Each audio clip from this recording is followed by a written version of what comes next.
Are you familiar with one of the most famous words for betrayal, it tu brute, which translates to even you Brutus? As per the historical legend, these were the last words of Julius Caesar. He said this when his friend Marcus Brutus betrayed him. Since then, the phrase has become a popular idiom for the shock and disappointment of facing betrayal by someone close. Well, the downfall of Congress and the recent disgrace, political, legal and otherwise, of Rahul Gandhi indicate something similar is happening within Congress. In fact, we pointed this out in our previous video that Mr. Gandhi is surrounded by a bunch of advisors who are scripting his downfall. They have no or debatable electoral achievements that make them worthy of advising India's national political party, that is Congress. To watch that video, click on the I button above. Now, there are strong murmurs that suggest that Congress is quickly moving towards sidelining the Gandhi family. And it seems that for this reason, internal plots are being followed. This includes political and public embarrassment for the Gandhi family and throwing them into harm's way by boosting their egos and letting them double up on their rhetorical charges. Namaste and welcome to TFI Post. I'm your host Paurush Gupta. Let's begin. According to experts, a person is the average of 5 people he meets the most. Many researchers have pointed out that social connections have a significant impact on one's behavior and attitude. Now let me explain why I use this research thesis to underscore the current political debacle of Congress and its mascot Rahul Gandhi. The fact is that one of the main reasons for the utter electoral failure of Rahul Gandhi is his politically bankrupt advisors. After the full-fledged advent of Rahul Gandhi in the national politics, Congress has only seen an exponential downfall. Under his leadership, Congress has lost no less than 80% of the parliamentary or state assembly elections.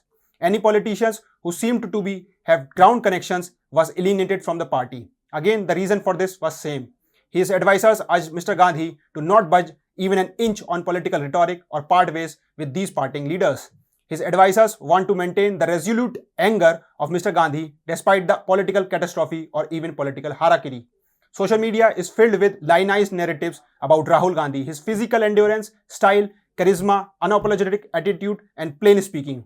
The height of their stupid political advice is that they have fully convinced Mr. Gandhi that he is on the right path and should only accelerate his attacks. These advisors have convinced him that electoral success does not matter and that their ambitious Bharat Jodo Yatra should deliberately skip states where elections were or are due. Even a political novice knows the importance of electoral success, except Rahul Gandhi, thanks to his advisors. That's what his political speeches seems to suggest. Another thing to think about is that Rahul Gandhi's advisors have zero sense of issues that can rally people behind them. Majority of these Congress advisors throw real issues like employment, inflation, pharma, Dalit and women's issues around like toppings on a delicious Italian pizza. While fascist, RSS, Modi, Adani dominate their speeches, these real issues are just used to garnish their word salad. Thirdly, these advisors worsen the situation for the party rather than limiting the damage of Mr. Gandhi's or other Congress leaders' goof up or political blunder. The prime example of this was the amplification of Rahul Gandhi's mistake by his advisor Jairam Ramesh. Highlighting that Mr. Gandhi had made a mistake, Jairam Ramesh schooled him when the mics were on. Some political awareness, Mr. Jairam Ramesh. This begs the question of why Congress advisors cannot sit down and deduce the logic behind Rahul Gandhi and Priyanka Vadra linking anything with the Pandavas. With that, they can enhance normal voters' analytical thinking and showcase their high level of intellectual reasoning. Now, anyone who accuses us of completely writing off Congress could not be more factually wrong. Many political experts, even from within the grand old party, have opined that Congress has to look beyond Gandhis. The above blunders, which even a political novice would not have committed, suggest that leaders within the Congress want to throw them under the bus and not stop Mr. Gandhi when he is scripting his political downfall. Let me give some examples to make my point. First, this coterie has at times put its weight behind a non-starter of a political debate.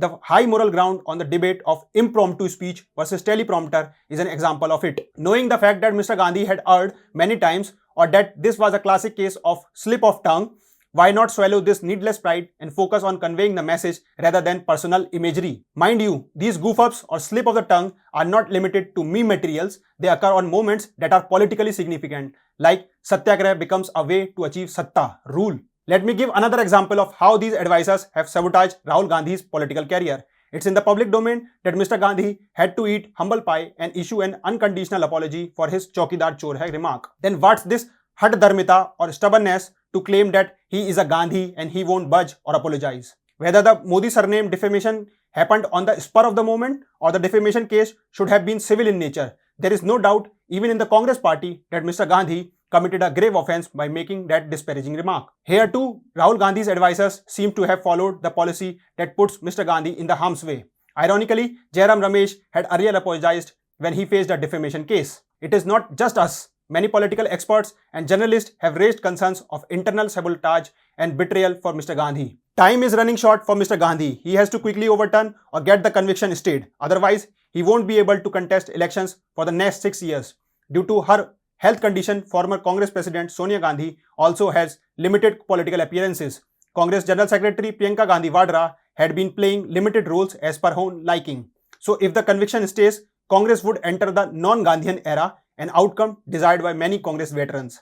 In an electoral sense, ardent regional politicians like Ashok Gehlot, Deependra Hooda, Kamal Nath or Bhupesh Baghel will start to assert their influence, leaving the current role of their sycophancy.